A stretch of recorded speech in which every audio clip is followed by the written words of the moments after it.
Craig dice después, en el mismo libro, preguntas difíciles, respuestas reales en la página 112.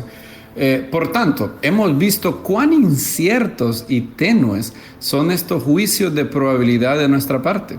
Nuestra incapacidad para discernir la razón moralmente justificante de la ocurrencia de varios males da muy poca base para pensar que Dios, especialmente un Dios omnisciente que ve al mundo de la historia desde el principio y ordena providencialmente el mundo, no podría tener razones moralmente suficientes para permitir los males que observamos en el mundo. En otras palabras, el argumento del ateo de decir no hay ninguna razón para que Dios permita esto es supremamente soberbio de parte de él. Él no está en ninguna posición para poder hacer ese juicio de valor, porque él no puede saber por qué un Dios omnisapiente que ve el inicio, el final desde el inicio, no puede tener lo que Craig llama una razón moralmente suficiente para permitir ese mal. Lo vemos con Job, él lo permitió y hoy tenemos el libro de Job. Hoy millones de personas al leer el libro de Job encuentran consuelo, encuentran mucha sabiduría, y Job no tuvo que esperar, de hecho, para ver la bendición y la recompensa que el Eterno luego le dio, como dice en Deuteronomio Moisés, para a la postre hacerte bien. Dice los últimos versículos de Job: y bendijo el Eterno el postrer estado de Job más que el primero, porque tuvo 14,000 ovejas, 6,000 camellos, 1,000 yuntas de bueyes y 1,000 asnas. Y tuvo 7 hijos y 3 hijas. Es bien curioso que el Eterno le dio el doble de lo que él tenía. De hecho, dice que tenía, al inicio del libro de Job, dice que tenía 7,000 ovejas. El Eterno le dio 14,000 ovejas. Luego tenía 3,000 camellos. El Eterno le dio 6,000 camellos.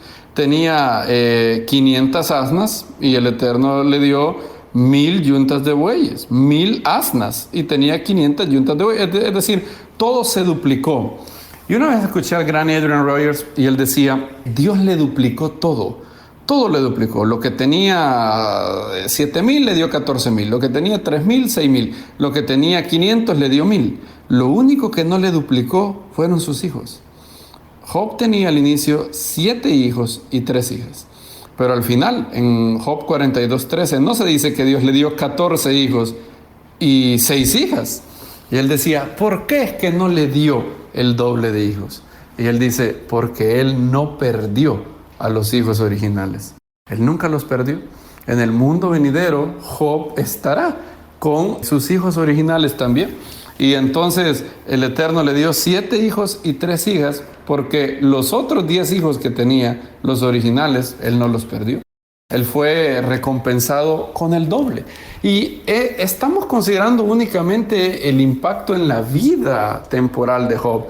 Cuando lo vemos en el mundo venidero, y todas las cosas que el libro de Job ha causado, cuando vemos el impacto de la muerte del Mesías, un sufrimiento que a todo el mundo le pudiera parecer un castigo de Dios, y bueno, el profeta Isaías dice que fue molido y castigado por nuestros pecados. Estamos hablando de otra razón infinitamente alta. Entonces, Craig dice, es imposible para el ateo, que tiene el cargo de la prueba, mostrar que un Dios omnisapiente no tiene ninguna razón moralmente suficiente para permitir el mal en el mundo.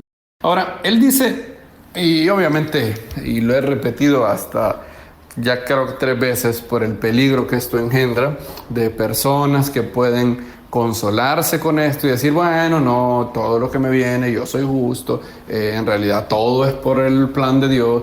Y obviamente uno tiene que siempre, en la posición automática de un creyente a la hora de recibir algo malo de Dios, tiene que ser escudriñarse, tiene que ser escudriñar su camino personal, el camino de la familia, todo eso, todo, hacer un escudriñamiento. Ahora, una vez que se hace de manera sincera, con la ayuda del Eterno, puede llegar a convertirse en una obsesión el saber por qué permitió Dios esto. Son muchos los creyentes que se obsesionan con decir, ¿pero por qué? ¿Por qué mi mamá no se sanó? ¿por qué pasó esto? ¿Por qué Dios no respondió mi oración? ¿Por qué mi bebé murió? ¿Por qué mi niño murió? ¿Por qué? ¿Por qué el niño del vecino se salvó de esta enfermedad y el mío no? Y podemos llegar a obsesionarnos con saber el por qué. Y puede ser que nunca lo sepamos. Es más, puede ser que ni siquiera sea necesario que lo sepamos. Craig menciona aquí lo que Packer ha llamado el error de la caja de señales de York. Esto es una analogía que ha hecho Packer, donde dice así: en los patios de los trenes de la ciudad de York hay una sala de control principal que contiene un panel electrónico que muestra con luces la posición de cada tren en toda la ciudad. Alguien en la torre de control que ve todo el panel puede entender por qué un tren en particular se detuvo en un lugar o por qué otro fue desviado hacia un apartadero en otro lugar, aunque para alguien en las vías los movimientos de los trenes pueden no tener sentido, ser inexplicables. Dice él, el cristiano, que él es un cristiano, el creyente, digamos, que quiere saber por qué Dios permite cada fracaso en su vida, o cada mal podríamos decir, dice Packer, está prácticamente lo que está pidiendo es estar en la caja de señales de Dios. Y sin embargo, para bien o para mal, simplemente no tenemos acceso a Él. Por tanto, no tiene sentido muchas veces torturarnos acerca de por qué Dios permitió que este o aquel desastre llegara a nuestras vidas. Porque aunque no siempre discernimos o podamos llegar a comprender el designio providencial de Dios, aún así podemos aprender de nuestros fracasos. Como dice Lutzer, no es necesario saber por qué Dios nos envió la desgracia para poder sacar provecho de ella. Y esto es absolutamente cierto. Muchas veces se enfatiza, pregunta por qué Hashem lo permitió. ¿Qué tal si nunca llegamos a comprenderlo? Hay razones que, por ejemplo, Job llegó a comprender. No, de hecho Dios nunca le revela. Nunca Hashem le dice, bueno, Job, la razón es porque un buen día llegaron todos los ángeles y llegó Satanás, fíjate. Llegó Satanás y me dijo, bueno, pero Job te sirve porque, pues sí, porque lo tenés bien gordito, lo tenés cuidadito. Entonces yo, para demostrarle que no era así la cosa. No, de hecho Hashem nunca le reveló el por qué. Nunca. Solo le dijo que él tenía una razón y que él tenía que confiar en él. Y William Lane Craig sigue diciendo, dado que no estamos en la torre de control, no deberíamos esperar poder saber por qué Dios permite cada específico mal o cómo encaja en su plan. Más que eso, si la historia bíblica es cierta, tampoco necesitamos saberlo. Simplemente estamos llamados a confiar en Dios y su bondad sin importar las circunstancias. Esto no es fe ciega, porque hay buenas razones para creer en la existencia de Dios y también tenemos el testimonio autoevidente de su Espíritu en nuestros corazones. No se nos pide que averigüemos por qué Dios nos ha permitido sufrir algún mal. Lo que sí Él nos pide es que estamos llamados a confiar en Él.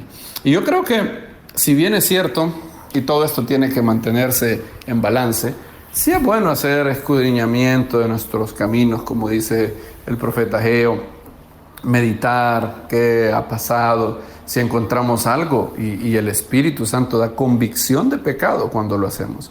Si encontramos algo, si hay una predicación que habla sobre lo que estamos pasando y el Eterno habla en nuestras vidas, hay que arrepentirnos, confesar el pecado y dejarlo y empezar a hacer las obras mejores. Pero cuando hemos hecho eso ya y han pasado años y la razón por la cual el infortunio cayó no está clara, no debemos seguir torturándonos y seguir flagelándonos, tratando de entender el porqué. Dios ni siquiera nos ha mandado a entender el porqué. No lo hizo con Job. Lo que sí nos dice es, tengo una razón moralmente suficiente, confía en mí. No necesito entender por qué necesariamente Dios mandó algo para beneficiarme de eso.